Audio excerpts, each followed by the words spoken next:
दोस्तों, किसी ने एक बड़ा अजीबोगरीब सवाल मुझसे पूछा और मैं इसका जवाब देना चाहता हूँ। बड़ा अजीबोगरीब सवाल था। एक सेलर है जिन्होंने अपना घर फरोख्त पे लगाया और कोशिश के बावजूद अपनी मतलूबा जो उनको प्राइस चाहिए थी उस पर नहीं बेच सके। और उन्होंने मुझसे सवाल किया कि ये इज इट जस्ट मी और really houses are not selling in Toronto market or in Canada or Delhi or whatever it may be। वो बड़ा दिलचस्प सवाल था, मैं इसका जवाब देना चाहता हूँ क्योंकि मुझसे उन्होंने डायरेक्टली पूछा।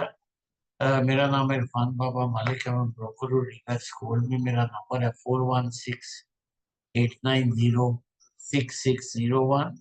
और मेरी इस वीडियो का मकसद ये नहीं कि जो अगर आपने किसी के साथ अपना घर लिस्ट किया है तो यकीनन आपके रियल एस्टेट एजेंट बड़े काबिल होंगे। मेरा मकसद किसी को सॉलिसिट करने का नहीं। मैं सिर्फ एक आम नाजरीन के लिए जिन्होंने अपने घर लिस्ट नहीं किए उनके लिए ये मैंने वीडियो बनाई है। तो आइए इस सवाल का जवाब देखते हैं, क्योंकि ये बड़ा एक बड़ा इंटरेस्टिंग जवाब।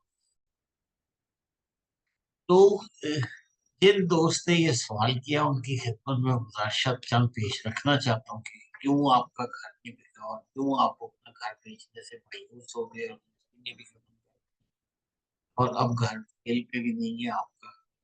और ये अब एक बड़ा इंटरेस्टिंग, अब सुनिए इस बात को गौर से। सेलर साइकोलॉजी, सेलर की जो घर बेचने वाला है जो उसकी साइकोलॉजी है वो इसमें बड़ा काउंट करती है कि sell how much seller is serious, how much he is serious to sell his house. ये साइकोलॉजी क्या वो अडॉप्ट कर रहा है? Is he adopting the reality of the market right now? क्या उसको पता लग गया है कि ये बायर मार्केट है जब बायर शॉपिंग करते फिर, और जो प्राइस मैं मांग रहा था आज से 2-3 साल पहले जब मार्केट बड़ी हाई थी, तो क्या वो मुझे मिल जाएगी? तो सबसे पहली बात तो ये है कि अगर आप घर बेचना चाहते हैं या घर बेचने की कोशिश कर रहे हैं या घर बेचने का इरादा है, तो आप अपनी साइकोलॉजी पे जरा नजर डालें और मार्केट जो मौजूदा real estate Toronto real estate market है, मिसिसागा रियल स्टेट मार्केट है, उस पर जरा गौर करें कि क्या वजूहात है जिनकी बिना पे घर नहीं बिक रहे या बाहर इंटरेस्ट नहीं ले रहे। ये चीज, अच्छा ये चीज जो इसमें ये है ना कि सबसे पहली चीज मैंने आपको बता दी, सेलर साइकोलॉजी। दूसरी बात, जो बायर्स की मजबूरी है वो अफोर्डेबिलिटी। आप ये रियलाइज करें कि बायर इस वक्त अफोर्ड नहीं कर पा रहा था। जो लोग मॉर्गेजेस दे रहे हैं वो मॉर्गेजेस में फंसे बैठे। इंटरेस्ट रेट जब नीचे जाता है तो उन लोगों को फायदा होता है जिनकी मॉर्गेज रिन्यूअल होती है। और बायर की अफोर्डेबिलिटी को ही आपने पेश नजर रखना है कि अगर उसकी नौकरी प्रॉपर है, अगर वो जॉब कर रहा है तो फिर तो अफोर्ड कर लेगा। अगर मियाँ बीवी दोनों जॉब कर रहे हैं या घर के वो और बंदे जॉब कर रहे हैं तो अफोर्डेबिलिटी का फैक्टर रहती है। तो ये बायर की जो मजबूरी है वो अफोर्डेबिलिटी। इस बात को सेलर को अपने जहन में रखना पड़ेगा। अगर सेलर की बात करें तो सबसे पहला फैक्टर जो हमें नजर आता है वो रॉन्ग लिस्टिंग। सेलर के दिमाग में अभी तक कोई प्राइसेस हैं जो कि 21-20 में मार्केट बहुत ऊपर थी और घर 2-3 लाख बिडिंग पे बिक रहे थे। वो रॉन्ग मार्केट प्राइसेस थी। जब इनको रियलाइज आज किया कि अगर आप वाकई संजीदा है अपना घर बेचने में तो जो प्राइस आपके सेल में है उस पर एक बार गौर। Wrong market price, wrong listing price, ये बहुत बड़ा फैक्टर है, इसको अपने जेन में।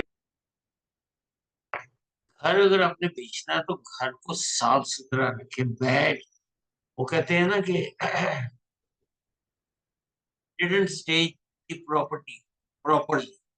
आपने अपनी प्रॉपर्टी को प्रॉपरली स्टेज नहीं किया। स्टेजिंग का मतलब ये नहीं कि आप बाहर पैसे करते हैं। स्टेजिंग की बहुत सारी कंपनियां, बहुत सारे दोस्त करते हैं, मगर खुद भी आप स्टेजिंग कर सकते हैं। घर को प्रॉपरली साफ रखें। अगर उसमें कोई छोटी मोटी रिपेयर है तो वो कराएं। और इसमें सबसे बड़ी बात ये होती है कि कर्ब बिल ये होती है कि जब आपके घर के बाहर कोई एजेंट किसी वायर को लेके आए घर दिखाने के लिए, तो बाहर से पता लगे कि घास कटी हुई है, पौधे उगे हुए हैं, फूल खिले हुए हैं, फ्लावर्स आर देयर। कर्ब बील इसका नाम है। कर्ब बील से वो बाहर कहेंगे oh look like a very good house. और इसी तरह अंदर स्टेजिंग का, किचन को प्रॉपर स्टेज करें, खाना ना पकाएं तो बहुत स्मेल ना दे, चीजें प्रॉपरली रखें, फालतू चीजें हटा दें, भारी फर्नीचर गैराज में रख, लेकिन अपने घर को प्रॉपरली स्टेज करें। कर्ब बिल की मैंने बात की, गाइड लिस्टिंग की प्राइस की बात की, मैंने आपको स्टेजिंग की बात बताई, और उसके बाद जो मैं आपको बताता हूँ वो है कि पिक्चर्स। जब आप अपना घर लिस्ट करते हैं तो प्रोफेशनल फोटोग्राफर को बुला के तस्वीरें प्रॉपरली खींचे, खिंचवाएं, प्रॉपर तस्वीर होनी चाहिए, प्रॉपर विजुअल डेमोन्स्ट्रेशन होनी चाहिए, प्रॉपरली उसको डेमोन्स्ट्रेट करना चाहिए आपको। इस बात का बहुत ख्याल रखें तस्वीरों से, और जो तस्वीरें नजर आ रही है उसी के मुताबिक घर भी होना चाहिए। सो स्टेजिंग, रिचुअल टूर और फोटोज गो टुगेदर। ये बात आप सेलर को अपने जेहन में रखनी चाहिए कि बाहर किस चीज से अट्रैक्ट होता है। 15 सेकंड लगते हैं बाहर को घर के बारे में इमेज कायम करने में, 15 सेकंड। और एक और चीज जो मैंने नोट की है अक्सर के सेलर, जब आप when you put a house for sale, you should not be at house when showing is going on. Seller को घर नहीं होना चाहिए, हर चीज प्रॉपरली अपनी जगह पे रखी होनी चाहिए। मैं आपको फैक्टर्स बता रहा हूँ। Listing price, bad listing price के बारे में बताया मैंने आपको, bad listing photos and virtual tour के, मैंने आपको स्टेजिंग के बारे में, मैंने आपको कर्ब व्हील के बारे में बताया, हॉर्टिकल्चर के बारे में, पौधों के बारे में। सेलर की साइकोलॉजी मैंने आपको बताई है कि अपनी जो अडॉप्ट करें जो मार्केट कंडीशन इस वक्त है। मैंने आपको बायर्स की साइकोलॉजी बताई कि अफोर्डेबिलिटी क्राइसिस है, को माने या ना माने, जितने मर्जी इंटरेस्टेड आप नीचे कर दें, अगर बायर अफोर्ड ही नहीं कर सकता, उसकी प्रॉपर तनख्वाह में उसका गुजारा ही नहीं हो रहा, तो घर कहाँ से लेगा। इंटरेस्ट रेट नीचे जाने का फायदा सिर्फ उसको हो रहा है जिसकी मॉर्गेज रिन्यू होनी।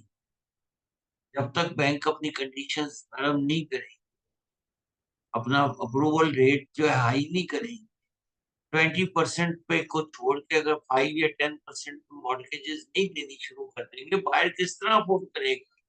एक तो 20% इकट्ठा करना मुसीबत है। $1 लाख, 1 मिलियन का तो टाउन हाउस मिल रहा है मिसिसागा में और इर्द गिर्द के एरिया। 1 मिलियन के टाउन हाउस के लिए 20% आपके पास डाउन होना चाहिए, 50,000 कॉस्ट होनी चाहिए। ये सारी चीजें मैंने आपको ये सारे फैक्टर बताए, ये मैं इसलिए बता रहा हूँ कि एक एजुकेशन। और जो आखिरी बात मैं आपको बताना चाहता हूँ वो अनफेवरेबल मार्केट कंडीशंस की बात है। क्या होती है अनफेवरेबल मार्केट कंडीशन, कभी आपने गौर किया है? क्या फैक्टर्स? ग्रोइंग और डिक्लाइनिंग पॉपुलेशन, यानी एक एरिया में पॉपुलेशन बहुत ज्यादा ग्रो कर रही है और दूसरी जगह डिक्लाइन हो रही है। जो अनफेवरेबल मार्केट कंडीशन है ना, एक एरिया में घर नहीं बिक रहे, दूसरे में बहुत ज्यादा बिकने शुरू हो। इकोनॉमिक, मुल्क की जो इकोनॉमिक कंडीशन, नौकरियों के जो मसले हैं, जॉब्स के मसले हैं, अनएम्प्लॉयमेंट जो है वो भी अनफेवरेबल मार्केट कंडीशन में शामिल होती है। इंटरेस्ट रेट का ऊपर जाना, नीचे जाना, लोग इंतजार करते हैं यार थोड़ा सा और इंटरेस्ट रेट कम हो तो घर लेंगे। Housing demand and supply, houses ही नहीं है, अगर आपको अपनी पसंद का घर ही नहीं मिल रहा, सेलर के पास जो घर है वो आपको पसंद नहीं। और इवन दी वेदर, वेदर भी इसमें इफेक्ट डालता है। तो ये सारी चीजें मैंने आपको एक एजुकेशन के लिए बताई हैं दोस्तों। जब आप घर बेचने का इरादा करें, सबसे पहले किसी एक्सपर्ट से मशवरा करें, किसी प्रोफेशनल से मशवरा करें। बड़े बड़े प्रोफेशनल रियल एस्टेट एजेंट मौजूद हैं, उनको कॉल करें, उनको बताएं, उनसे मशवरा लें। किसी आर्टिस्ट को बुलाएं, घर के अंदर सिचुएशन दिखाएं, किसी होम इंस्पेक्टर को बुलाएं, ये सारी चीज़ें आप करें, अगर आपने अच्छी प्राइस लेनी है आज की मार्केट घर लगे हुए हैं, नहीं बेच सकेंगे आप घर। ये सारी चीज़ें आपको करनी पड़ेंगी। मेरा नाम इरफान बाबा मलिक है, मैं ब्रोकर हूँ रीमैक्स गोल्ड में। मेरा नंबर है 4168906601 और मेरी इस वीडियो का मकसद एजुकेशन है। अगर आप किसी रियल एस्टेट एजेंट के साथ कॉन्ट्रैक्ट में हैं या आपके एजेंट ना यकीनन बड़े अच्छे होंगे, वो आपका घर बेचेंगे, उनके साथ जुड़े रहें। बहुत-बहुत शुक्रिया। मशवरे के लिए जब आप चाहें मेरे दफ्तर तशरीफ ले आएँ, कॉफ़ी पिएँगे, गपशप लगाएँगे, आपके घर में जो भी मसले हों उनको घर बेचने के मसले हैं उनको डिस्कस करें। बहुत-बहुत शुक्रिया।